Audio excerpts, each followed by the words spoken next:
Join me this week. I'm in Birmingham, Alabama, and I get to visit somebody very special, Miss Baker. She's famous for more than one reason.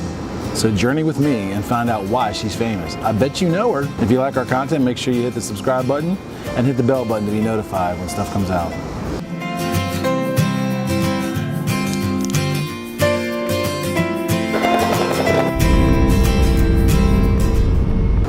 So I'm here in Birmingham, Alabama, and as I said, Birmingham is known for its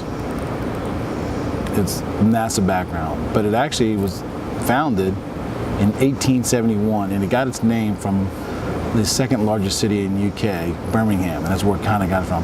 A lot of people at the time who were living in Birmingham in the 1800s were of English descent, and they named it after Birmingham back in the UK. Birmingham was created from merging three farms together into one large city, and it was a very industrial city. It was actually hit by an earthquake in 1912, and it sustained some damage there during that time. One of the nicknames, besides Rocket City, it's also called the Magic City because it was growing so fast. It was almost magical how fast the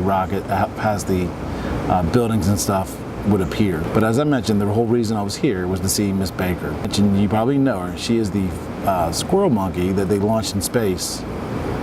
She was born in Peru in 1957 and lived 27 years. So she's famous for two reasons. She's famous for NASA, for being the first animal, one of the first two. It was her and Miss Able. They were launched into space and they were in space for 16 minutes and successfully recovered alive. Miss Able died a few days later from complications with anesthesia trying to remove the probes, but Miss Baker lived on for 27 years. And she also has the record of being the oldest living squirrel monkey on record. When they selected her, they selected from a pool of 25 monkeys that they purchased from a pet store in Miami. She was selected because she was able to be contained in a real small container about the size of a shoebox, and it had a very docile nature to her. Some of the other monkeys, even though they were able to be confined in a small area, they weren't docile and was causing problems with some of the handlers. She's famous because she was published in the Life magazine on June 15th, 1959. And she, like I said, she lived for 27 years. She actually was married to Mr. George, or Big George, I'm sorry.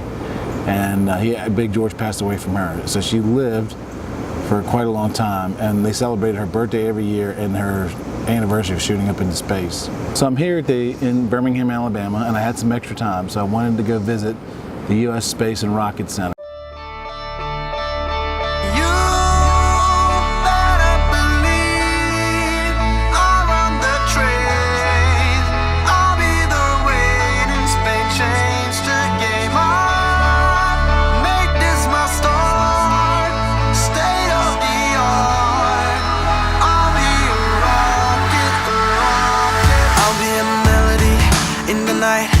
Like a rhapsody, out of spite. Give me a cue to start the show. Give me 1, 2, 3, let's go. Let me just reminisce for a change.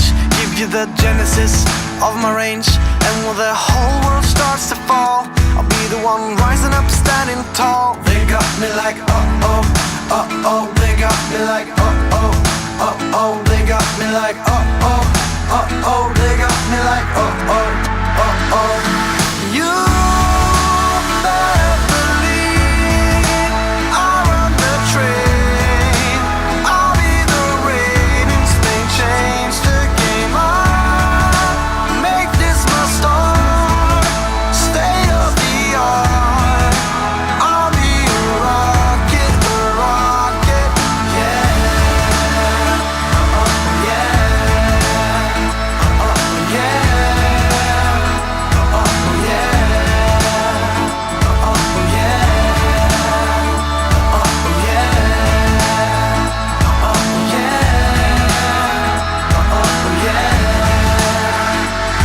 Like a hurricane in the day, supersonic like an aeroplane, far away. As soon as I drop the beat down low, everybody knocking me some more. Let me just improvise a couple lines, break it down, symbolize a couple times. And when the whole room starts to cheer, that'll be the reason why I'm here. They got me like uh-oh, uh-oh. They got me like uh-oh, uh-oh. They got me like uh-oh, uh-oh. They got me like uh-oh, uh-oh. You better believe I'm on the train. I'll be the rain and Spain, change the game up. Make this. It was opened in 1965, and it's owned by the state government, and they opened it to pay tribute to the vast history of that area of building rockets and missiles for both the government and for NASA. Well, the government is NASA, but you know what I mean, for NASA and the Army.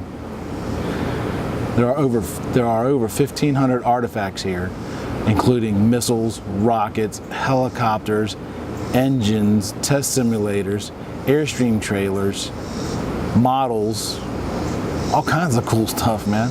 You can spend a few hours here. The day I actually went, I got there and it was really, I went through the interior first looking for Miss Baker, and then I came out the back door and I saw this big, huge rock, and I wanted to decided I was going to go check it out.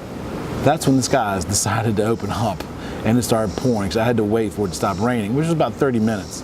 And then after it stopped raining, I had to wait for the humidity to go away because it literally fogged up the lens on my camera and I couldn't really do much of anything. The whole time I was looking at this one big huge rock and I had no idea what it was. But the rocket was the Saturn I Block 2.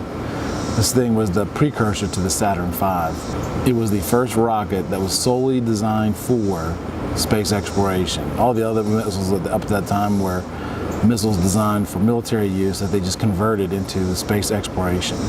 This rocket had a 100% success rate. It also launched several of the Apollo 7 and the Space Lab missions.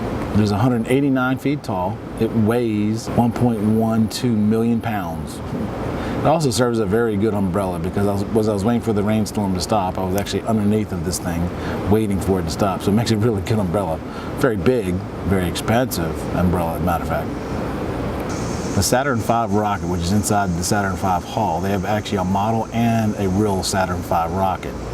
You just don't understand how big this thing is until you see it. This rocket is 363 feet tall and 33 feet round, and it weighs over 6.5 million pounds. It has a payload of 310,000 pounds. Let me see, how much is that? 8, 16. So it has the payload of almost 4 dump trucks. The Saturn V was successfully used for 13 launches and had no failures. They also have, at the U.S. Space and Rocket Center, the Pathfinder, which was a space shuttle built out of steel and plywood to mimic the real orbiters weight-wise and size-wise. They did that to check for road clearances, to make sure this thing would be able to be picked up by cranes. They use it for training ground crews. It was actually bought by a Japanese-American consortium and then taken over to Tokyo, refurbished and put on display in Tokyo for years. And then we got it back and it's now on display. It's the only space shuttle on display on rocket engines, I think, in the United States. Some other cool things they have the actual steel structure that the astronaut used when they actually boarded on the capsules for launch. We wouldn't have a space program if it wouldn't be for Wernher von Braun. And he is considered the godfather of our space program. He was instrumental in creating missiles for the Army and the rockets for the space program. But a lot of people don't really know his history. It was actually a German scientist during World War II and developed the V1 and the V2 rockets, which rained on Britain during World War II.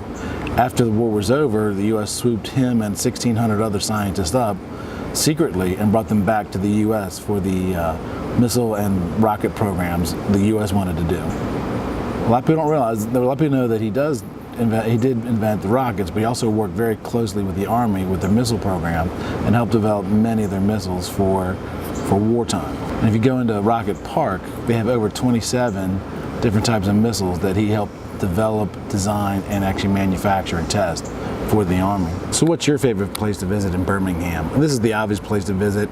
I normally don't do obvious places when I go to a certain place to do teaching and stuff, but I had to do this place because I just love aviation and space and rockets and stuff, so I had to visit this place. So do you have a recommendation for a place for me to visit next time I come to Birmingham? Or better yet, where's the best barbecue place? Because as you know, I love my barbecue.